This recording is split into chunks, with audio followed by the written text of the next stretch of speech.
The X Zone Radio Show is heard on radio broadcast affiliates worldwide, including AM 580 CFRA in Ottawa, Ontario, Canada.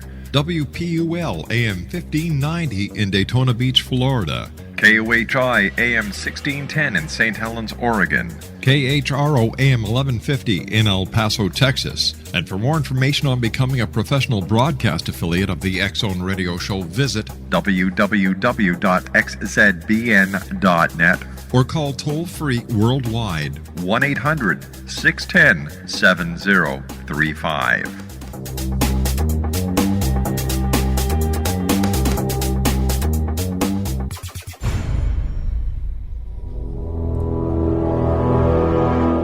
The X Zone radio and TV show is largely an opinion talk show. All opinions, comments, or statements of fact expressed by Rob McConnell's guests are strictly their own and are not to be construed as those of the X Zone radio and TV show or in any manner endorsed by Rob McConnell, Relmar McConnell Media Company, Talkstar Radio Network, its affiliated stations, or employees.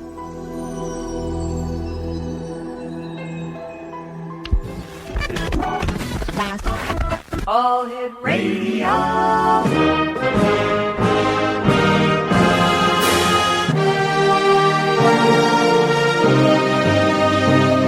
Welcome to the X Zone, a place where fact is fiction and fiction is reality. Now, here's your host, Rob McConnell.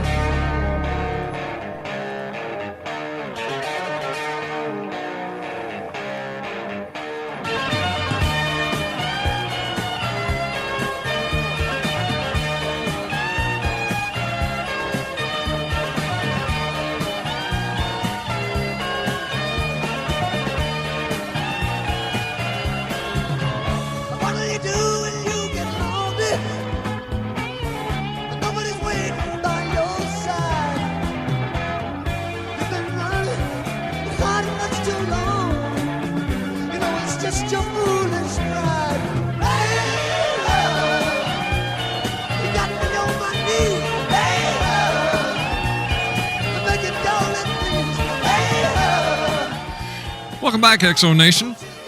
This is the X Zone on the Talkstar Radio Network, X Zone Broadcast Network, UK High Definition Radio, Euro High Definition Radio, Star Cable, and Ustream. Don't forget, next Monday, the 26th of July, X Zone TV hits the airwaves 7 days a week, 24 hours a day, 365 days of the year at www.xzonetv.com. My guest this hour, X Zone Nation, is psychic Jane Doherty. And Jane has been named one of the top 20 psychics by Dr. Hans Holzer. She starred in TALC's Dead Tenants and in a DVD series, Jane Doherty Investigates. She was the president of the Jersey Society of Parapsychology for more than 10 years and has been doing ghost investigations since 1990. She is the author of the book, Awakening the Mystic Gift. She has been featured in such publications as the New York Times, New York Post, Woman's World Weekly, Mysteries Magazine. And, of course, she's been heard here on the X Zone as well as more than 200 other radio shows. She's appeared on Fox Network News, Reuters News, CNN, and The Today Show. And Jane is the caretaker, or one of the caretakers, of an ancient crystal skull, Maya. Jane has been seen, or can be seen, in an upcoming episode of a new show on biography called My Ghost Story, airing on September the 4th. She is also featured in an upcoming movie playing an Amish grandmother in a supernatural thriller named Amy. She can see souls of the possessed. She'll also be speaking at the Myth of the 13 Ancient Crystal Skulls Conference that is going to be held in New York City this coming October. Joining me now is Jane Doherty. And Jane, always great having you here on the X Zone. It's a pleasure to be on with you again. So you're one busy lady. How did you know that you had this gift that has brought you into so many lives on both sides of the veil? Actually, I taught myself how to become psychic. It's something that I didn't have, I didn't realize I had. Mm-hmm. Maybe as a child there were moments, but I thought it was just the way a mind works. And 25 years ago, I set out to develop it. Was it very hard for you to develop your psychic ability? No, it took a great deal of time. I'd say working on it almost every day for about 3 years, but it can be done. Jane, you and I have to take a commercial break. When we come back, we're going to be talking to our guest this hour, Jane Doherty, Exonation, about hauntings and spirit communication, as well as the realm of psychic phenomenon. 1-800-610-7035, worldwide toll-free. This is the X-Zone on the Talkstar Radio Network, X-Zone Broadcast Network, UK High Definition Radio, Euro High Definition Radio, Star Cable, and Ustream.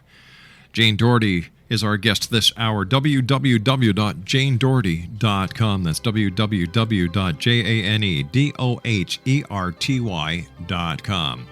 We'll be back on the other side of this 2-minute commercial break as we continue here in the X-Zone with yours truly, Rob McConnell, from our studios in Hamilton, Ontario, Canada. Don't go away.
Jane Doherty is our special guest. And Jane, can you describe your psychic ability and how you use it?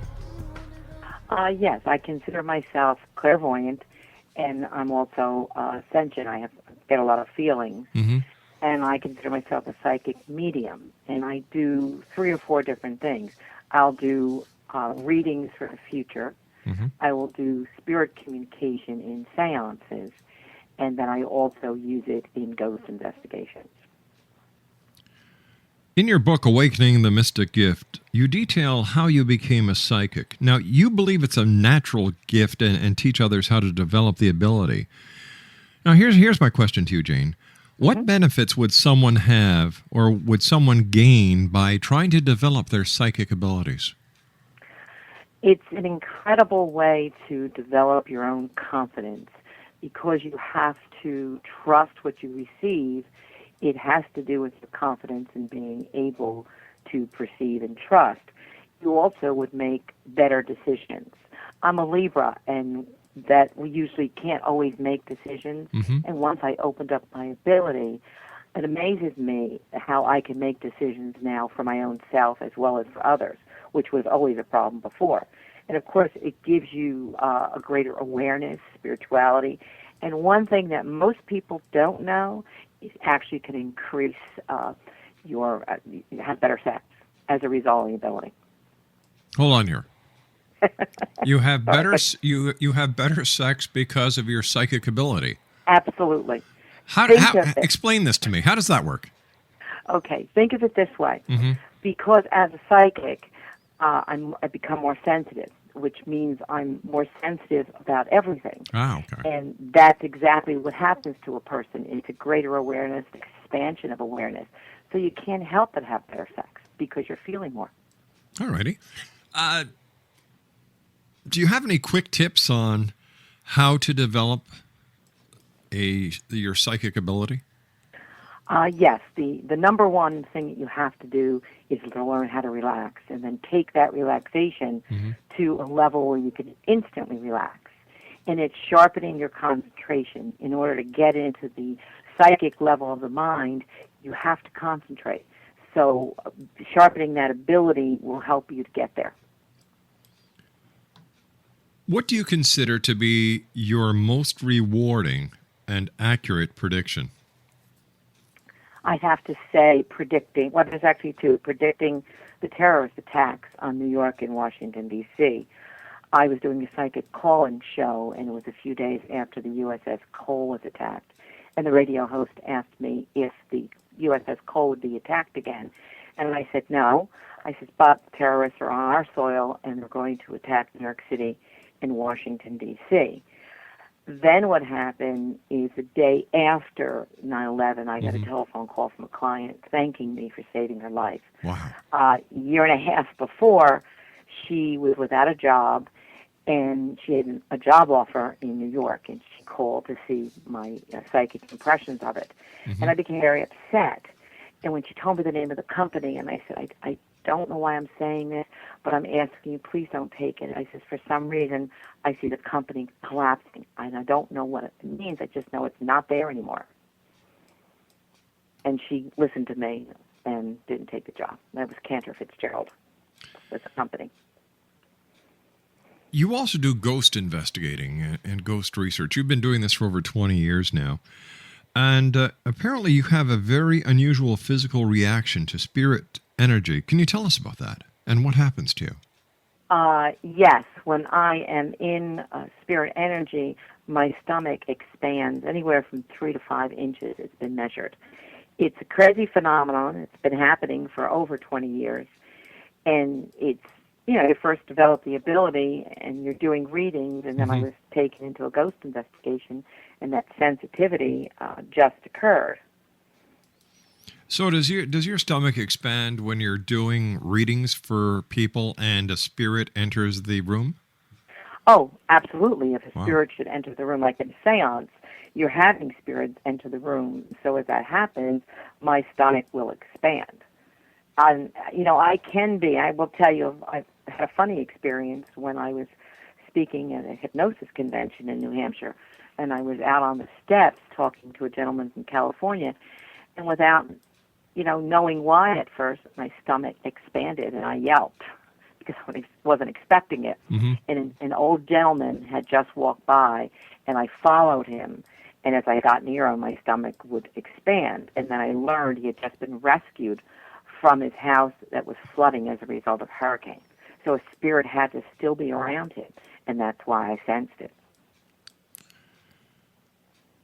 Why are some people so sensitive to ghost phenomena and others aren't? Some people see ghosts, others don't. Some people feel the presence of a spirit, others don't. What determines who has this ability and who doesn't? I think part of it has to do with who the spirit chooses to show itself to. That's one. And two, I believe it has to do with your sensitivity. If you're a very anal person or always focused, always having to be on time, so to speak, I think your aura is closer to you. So therefore you aren't going to be sensitive enough. If you're a more artistic, creative person, you're naturally more open, and that awareness is expanded. And people like that, I think, have more of a tendency to experience spirit than others. In the years that you've been doing spirit communication as well as doing your readings and helping people communicate from one side of the veil to the other, Jane, in your opinion, what are the most common ways a deceased loved one tries to communicate with a living family member? To me, my experience has been smells is very, very common. Maybe a tobacco smell or a cologne that a loved one wore. Sometimes a floral scent. Maybe they liked roses and always had roses around. You would get that smell. The other most common way is dreams. When you have a very, very vivid dream of deceased loved one and you feel almost as though you were there with them, you probably were. Because in that dream, you stepped out of your body and you're just in that dimension with them. And the other way is a funny way, and that is objects being moved. That's how they try to get your attention. You may put your keys, let's say, on a counter, and you go by and they're not there, and you look all over for hours. You can't find them, and you're about to give up, and you walk into that room where you had looked 20 times, and there's the keys on the counter. Why do they do that? It's just to get your attention. That's what I feel it is. They're being playful and trying to get your attention, to let you know that they're there. Is there such a thing as a negative entity or a spirit that could actually harm the living? I think that there are people out there are spirits out there that are definitely negative, but most of them are not where they can't harm you. The only way that they could is if they had enough energy earth energy, to be able to gain enough strength to do something. One of the biggest factors I find is fear and emotional trauma is going to be energy that they can use. So naturally, if you go into a negative situation, then there is a negative spirit there. If there is a lot of fear or emotion flying around, they can use that energy, and in that sense, they could hurt you. They could push you, or I've had ones try to strangle me. So really, they can do things. How do you dispel, or how do you get rid of an entity that's trying to strangle you that has no substance? I just talking to it in the sense of it's strangling me, and I'm trying to get through that situation. And once I got out of the energy, like I'll try to free myself from where I am, and it stopped. If I had to get rid of a negative spirit or someone that's possessed, let's say, and I'd have to do that at a seance, actually I'll bring the spirit to me. My stomach will expand, so in essence my stomach traps it until I'm able to breathe and release it with the help of the other side, to the other side. Over the years where you've been investigating ghosts, where you've been using your psychic ability, has there been one haunting or one ghost experience that stands out in your mind more than any other?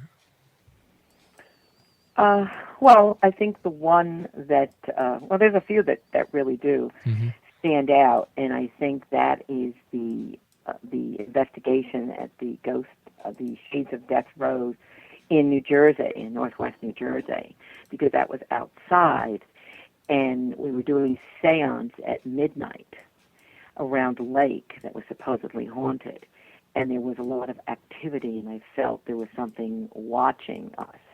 And at that, we saw a light above us, which could have been a UFO. We have no idea, but it was for the DVD series, and in that DVD series, what you see at that moment that we're all looking and feeling something is you see something go up a man's shirt that was standing by me. Wow. So that sticks out because of the physical thing that we caught on camera, and also the Lizzie Borden house. All right, let's talk about the Lizzie Borden house when we come back from this news break, Jane. Great talking to you.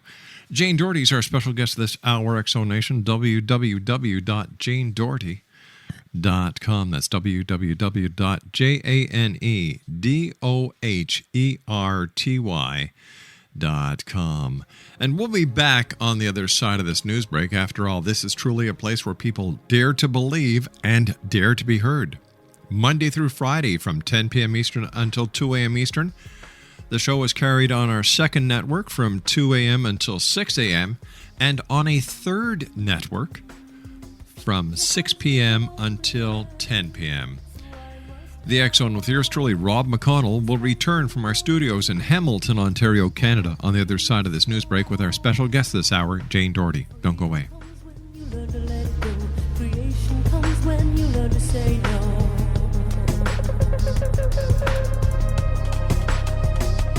You were my lesson I had to learn. I was your fortress you had to burn.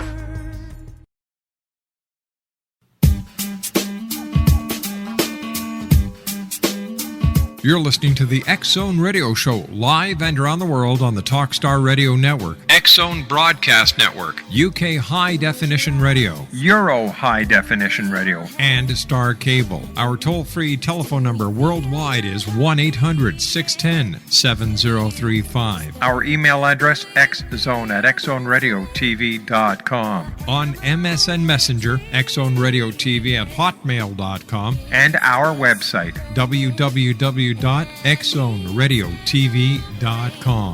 I believe it's meant to be, darling. I watch you.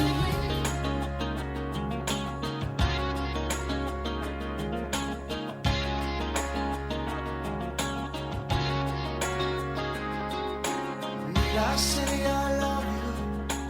Need I say I care? Need I say that emotions something we don't share? I don't want to be sitting here trying to deceive you. 'Cause you know, baby, that I don't wanna go. We cannot live together. We cannot live apart. And that's the situation. Known it from the start.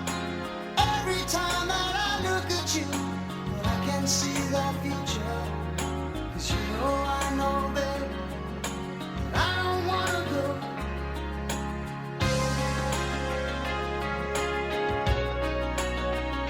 Just throwing it all away. Throwing it all away.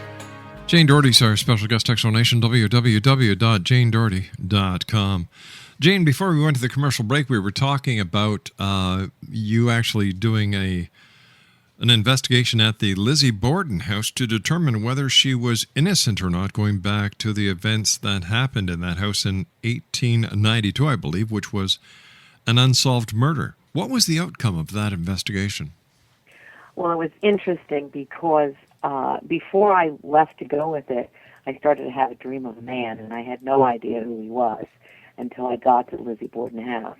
And as I was going through the rooms doing the investigation, I came upon a picture and immediately recognized who this person was. It was the person in my dream, and it turned out to be one of Lizzie's relatives.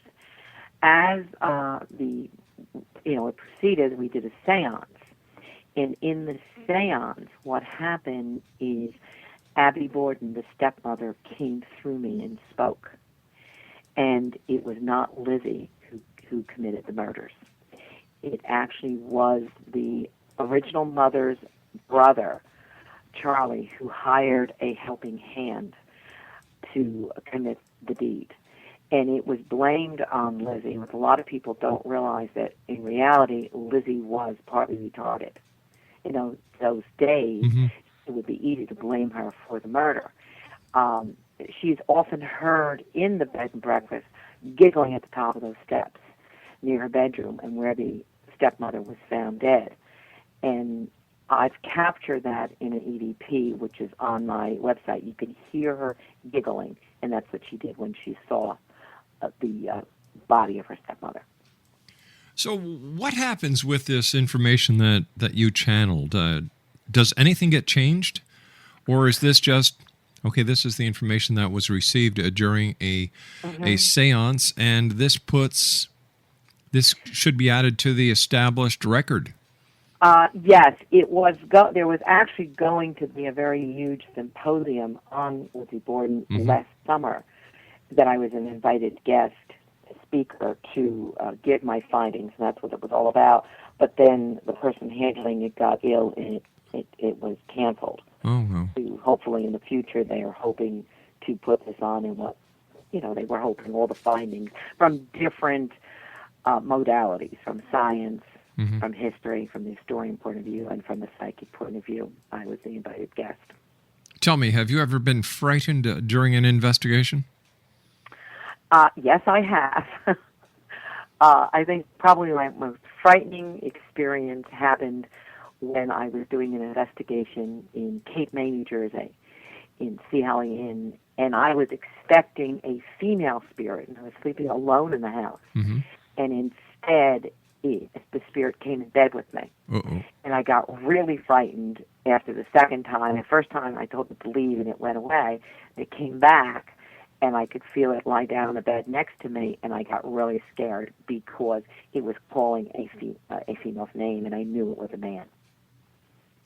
So that totally frightened me. I froze and I couldn't turn over or grab my camera or anything from that experience. And I'd say the other one that I had actually was in a go-go bar that I had to stay overnight in to do an investigation. And it was a gangster that from the 20s that was in the building and the spirit.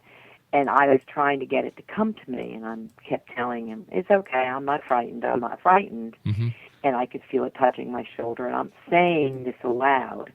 And somebody was supposed to be tape recording and videotaping, but they got scared watching me. And then what happened is I actually felt hands over me, but what frightened me is it was like I was looking at the top of my head, and my head was glass, and I could actually see the fingers over my head. That's freaky. That was just totally, it freaked me to no end. And, of course, we couldn't leave the building because we were locked in. Needless to say, we didn't do much else than just stay awake and watch anything that came around. Tell me, where does your interest in the crystal skulls come from? Actually, I wasn't interested in them until years ago when I started reading about them, and I had already purchased 2 crystal skulls. And I started to work with them in my readings. And when I first started to use the skull and to activate it, I had to put it away for a while because it actually kept moving on my dresser. So that's how I began. And then I started using them in my readings for energy, and just the smaller one I'll use as a dial almost to bring back the psychic information. But over the years now, there's a lot of interest in the ancient skulls and what they can do. And I've had a lot of experiences with mine. It's turned colors. I've been to see the white buffalo in Wisconsin, and it turned pink in front of the white buffalo as I was asking a question. There have been cures that have occurred using the skull, so they're very interesting. What kind of cures? Actually, someone was supposed to go through surgery, and energy came. I sensed it, and they went to the doctors for a second opinion, and it turned out that it was not there anymore what they were supposed to have surgery on. And another one was actually a miracle cure. I was doing a reading, and my body started to shake as I was holding the person's hand. And I just told her to just hang on. I felt it was healing coming through in front of the skull. And what had happened is she was going to go on disability because she had had a stroke, and there was no way that she could work anymore. She was a young woman of about 38 years old.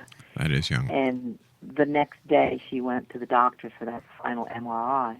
And when the doctor took that final MRI to give her the papers for disability, he just kept saying, "Oh my God, I don't believe this, I don't believe this." And then she said, "What happened? Did it get worse?" And he said, "Worse."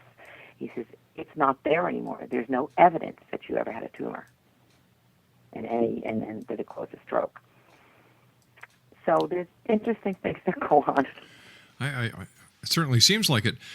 There's a myth of the 13 skulls, and I was wondering if you could explain that myth to our X-Zone Nation. Sure. There is a myth in dealing with 2012 especially, that there are going to be 13 life-size skulls that are supposedly going to come together, and as they come together, they actually help in the vibration of the earth and stop cataclysmic changes. Now, how many life-size skulls are there presently? I believe right now, in what's considered to be ancient, there's probably only about 8 or 9. Mine is not life-size.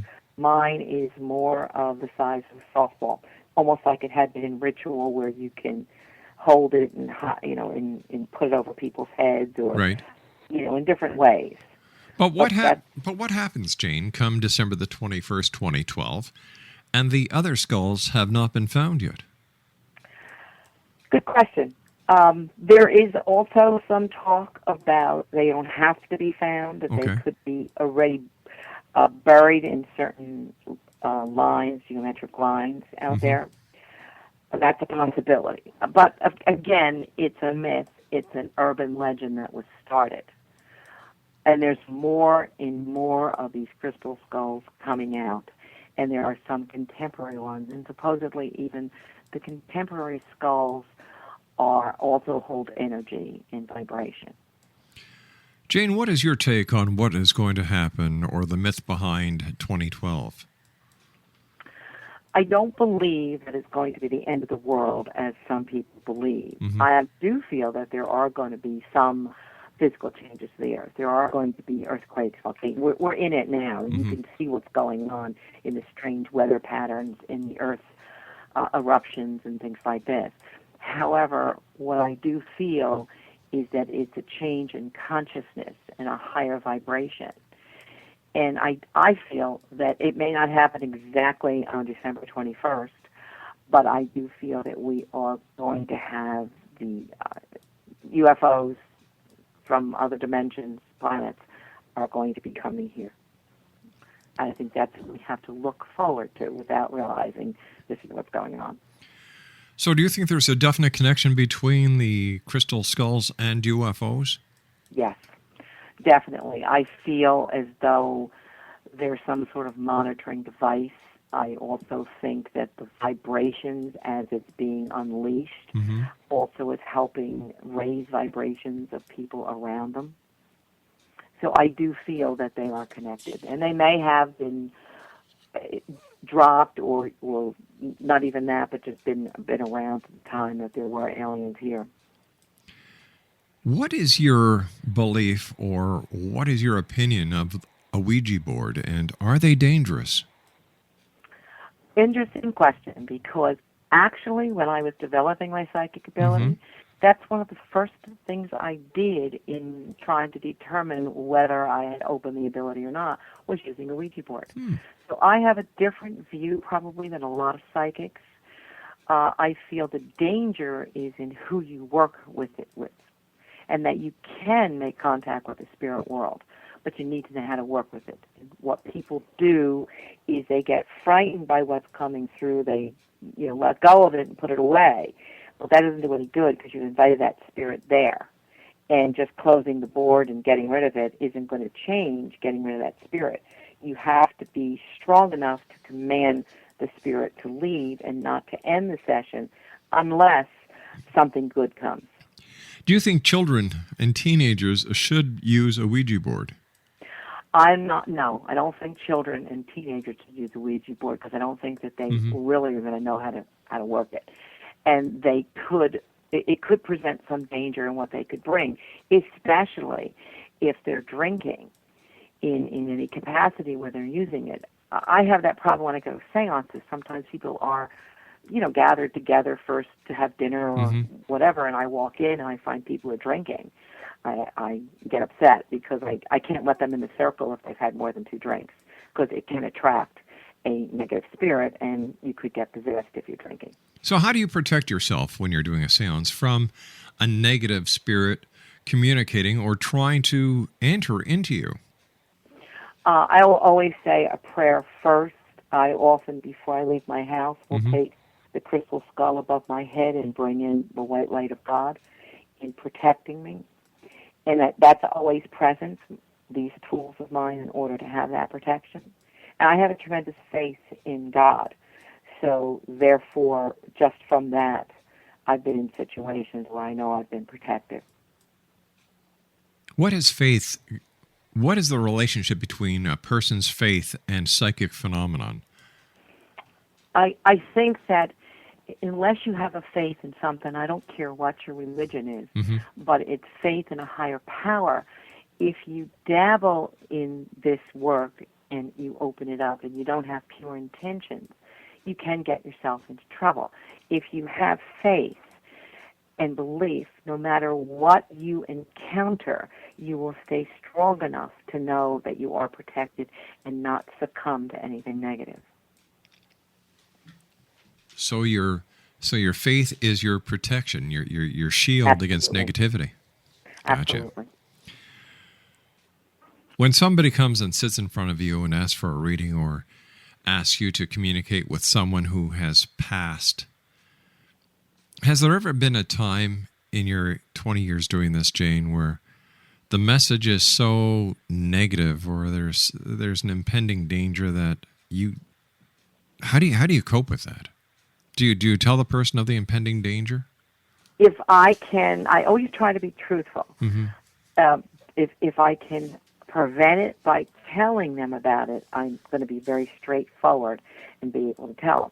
For instance, let's say I see a car accident for them. Mm-hmm. I'll explain to them the circumstances that I see this happening and let them know they can prevent it if they're careful in this situation. If I see, a death in a family member, I'll first determine whether they can handle it or not. And if they can, I'll be straightforward. If they can't, I'll kind of disguise it in some way so when they get there, they'll understand I did tell them about it. I just put it in a code, so to speak. All right, Jane, please stand by. You and I have to take our final break for this hour. Exonation, one of the world's top 20 psychics, is my guest this hour, as determined by Dr. Hans Holzer, Jane Doherty. Her website is www.janedoherty.com. That's JaneDoherty.com. Jane and I will be back on the other side of this commercial break as we continue here in the X Zone with yours truly, Rob McConnell, from our studios in Hamilton, Ontario, Canada. And I'd like to once again welcome a new affiliate to the X Zone Nation family, KKRP AM 950 Rainbow 95. That's the situation. Knew it from the start.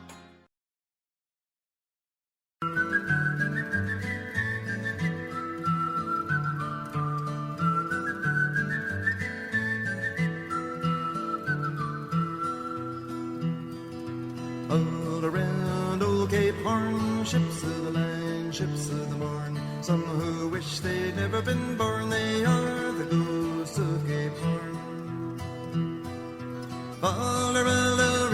Rum with a rim dim diddy and a rum dum dum. Sailing away at the break of dawn, they are the ghosts of Cape Horn. See them all in sad repair, demons dance everywhere, southern gales, tattered sails, and none to tell a tale. Come on. Jane Doherty's our special guest, Exonation. www.janedoherty.com. Jane, you're going to be at a Crystal Skull convention or conference in New York City this coming October. Can you tell us about it? Yes, it's a 3-day event. Mm-hmm. Actually, it begins on that Friday, October 8th, with the Mayan elders speaking at the UN for a program, talking about 2012 and their actual beliefs about it.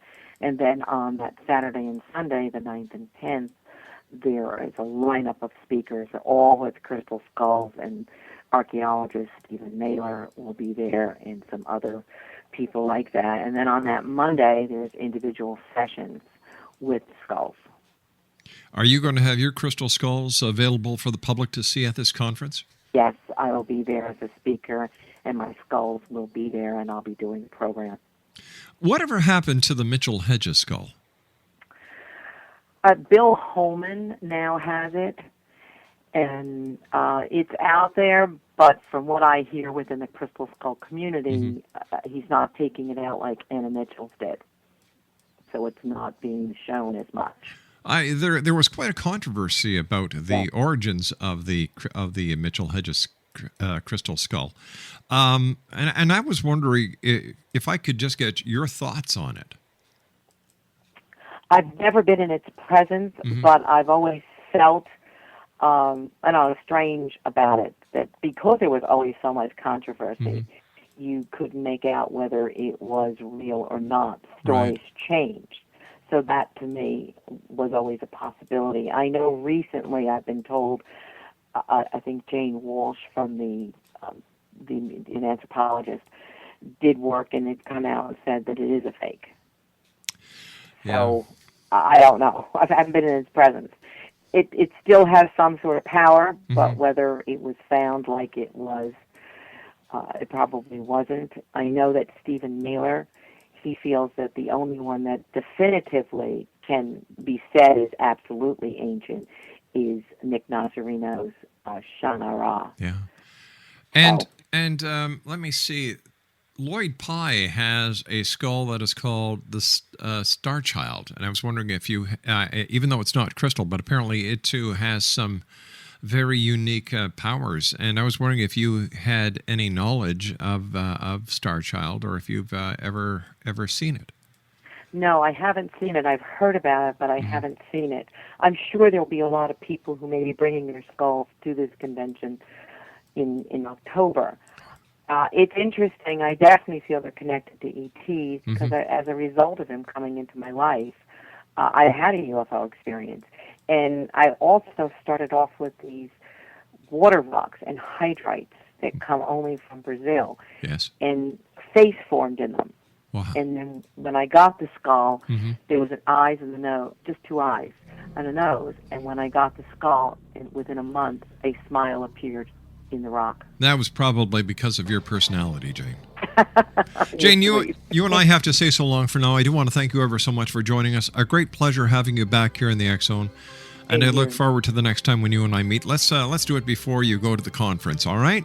Okay, very good. Jane Doherty, thank you very much for joining us. X Zone Nation, Jane Doherty's website is www.janedoherty.com. And I'll be back on the other side of this commercial break with the news as the X Zone continues from our studios in Hamilton, Ontario, Canada, with yours truly, Rob McConnell. Don't go away.